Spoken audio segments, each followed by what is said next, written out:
Liftoff will start in T-minus 10 seconds. 10, 9, 8, 7, 6, 5, 4, 3, 2, 1. We have ignition.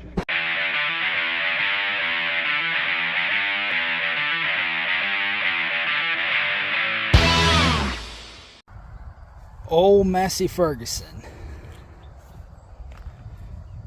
Diesel, this is the two-wheel drive version. This is something that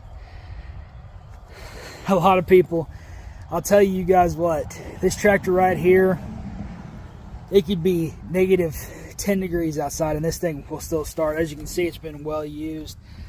The seat on it's pretty well done for. It could, tires are getting kind of chewed up. Just put a new tube in that one yesterday. But she does the job.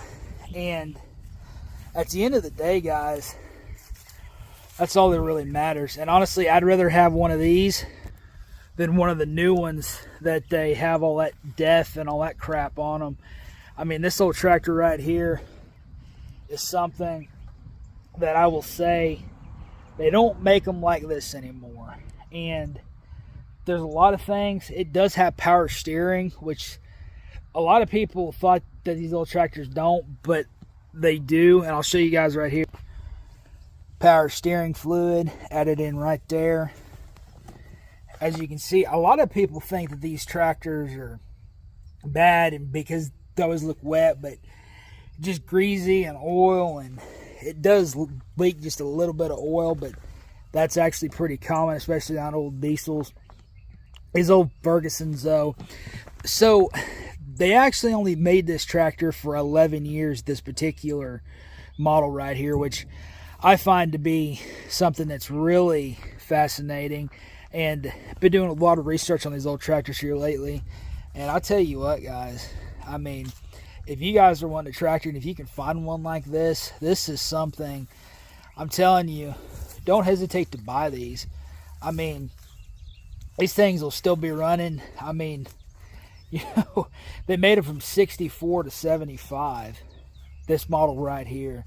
So they will be running for a long time to come, and you really get your money's worth with these, because we've had this thing for about 9 years now, and we've moved hay with it, we've plowed with it. I mean, it's obviously it's not as nice and comfy as one of those new fangled tractors would be, but I tell you what, at the end of the day, it gets the job done.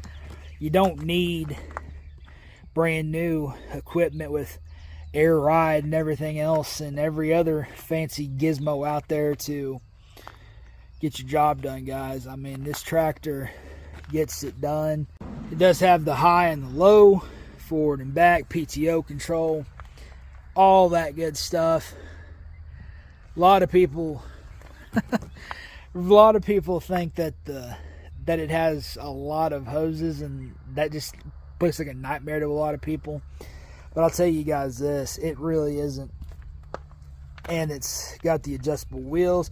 You guys can actually see it back here that the wheel on the right is actually out further than the one on the left if you look at it, because you can adjust just those wheels out just like that. A lot of people that buy these tractors have no idea what they're getting when they buy them. I mean, I'll tell you guys though, again, this thing right here will start in the coldest of temperatures, and it will flat out get it even in that.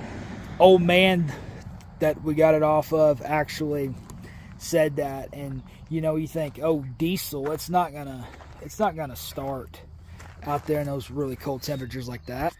And we were beyond wrong, guys. I tell you what, again, you can come out here in negative 10 degree weather and it'll fire right off every time, as long as the battery is up on it. That's all you need. There's no having to really wait. It's just jump on and go.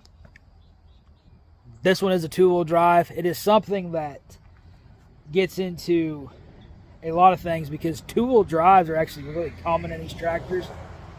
Four-wheel drives, though, I've I have my personal preference on that, though.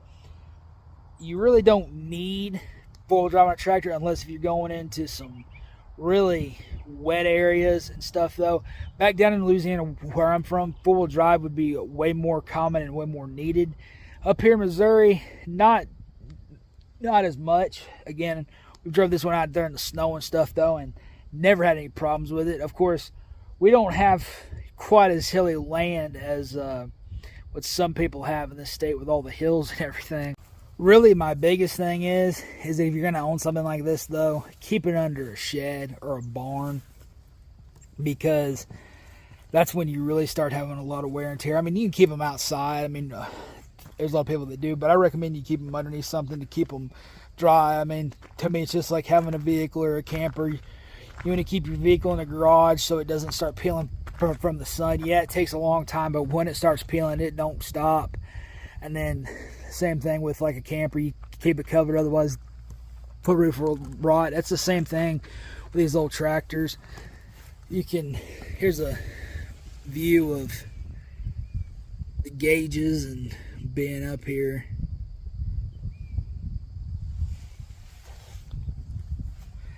Again, so actually when I'm driving this thing, I actually put a seat cover right there, because that's definitely not something I'd rather not sit on plywood if I can help it.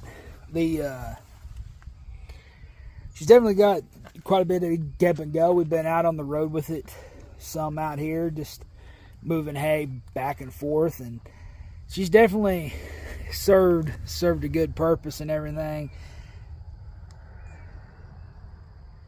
About time to move on to something just a little bit newer. I know that I said earlier, it's like you don't need something super fancy, but our winters get fairly cold around here, so going to something that's got a cab on it and just a little bit more modern will probably be the next thing. But I will say that, though, guys, if you're going to buy a tractor, try to buy one that doesn't have DEF on it. I say the same thing about pickups, too. If you're going to buy a diesel, try to buy one that's pre-DEF. Same thing with semi-trucks, same thing with tractors. Same thing with all kinds of machines, though. Try to only buy something that doesn't have all the emissions and stuff on it, because that's just extra stuff that you're going to have to work on. And you got to buy DEF, which I know DEF isn't like really that expensive, but you got to buy the extra fluid, and then you got all those extra systems that you got to work on, and then it just gets into a whole other deal. And believe me, those DEF systems are not cheap to work on. I know, guys, I mean, I'm from a trucking family, but yeah, guys will get a brand new truck, and before they even got 3,000 miles on them, they're in the shop because the DEF system's acting up on them. So, guys, try to avoid DEF like the plague. Now, if you buy a brand new one, you're going to get it. That's just the way it is. That's why I really suggest, though, that you guys go out and buy yourself an older tractor like this Massey Ferguson right here, and you can get your money's worth, and they will run for forever. Like I said, they made these tractors from 1964 to 75. This model right here. Now, they still make Massey Fergusons today, obviously. And Massey Ferguson's is actually like the top brand, or in the top brands of tractors that people love to buy. They're a very common brand bought by farmers today, and they're very reliable. If you could find an old tractor like this, if you could find one for about $3,000 or $4,000, you're doing really well, because equipment is just like everything else. Combines have gone up, hay equipment's gone up, tractors have gone up, everything has gone up. So if you want to buy a tractor, guys, get out there and try to find yourself something like this. What I really like about this tractor is the fact that it does have the bucket. You get some older tractors that don't have the bucket attachment on the front, or the ability to attach hay spikes to the front. That's what I like about this tractor. And around here, my last piece of advice I'm going to leave you guys with is don't buy one that has a old tricycle front end on them. And by that I mean where the wheels are together. See how the wheels are spread apart on this one? The old, what we call the old tricycle frame, is like where the wheels are almost together, so to speak. Or they pretty much are together in my mind. But again, guys, I'll leave you with Massey Ferguson tractors.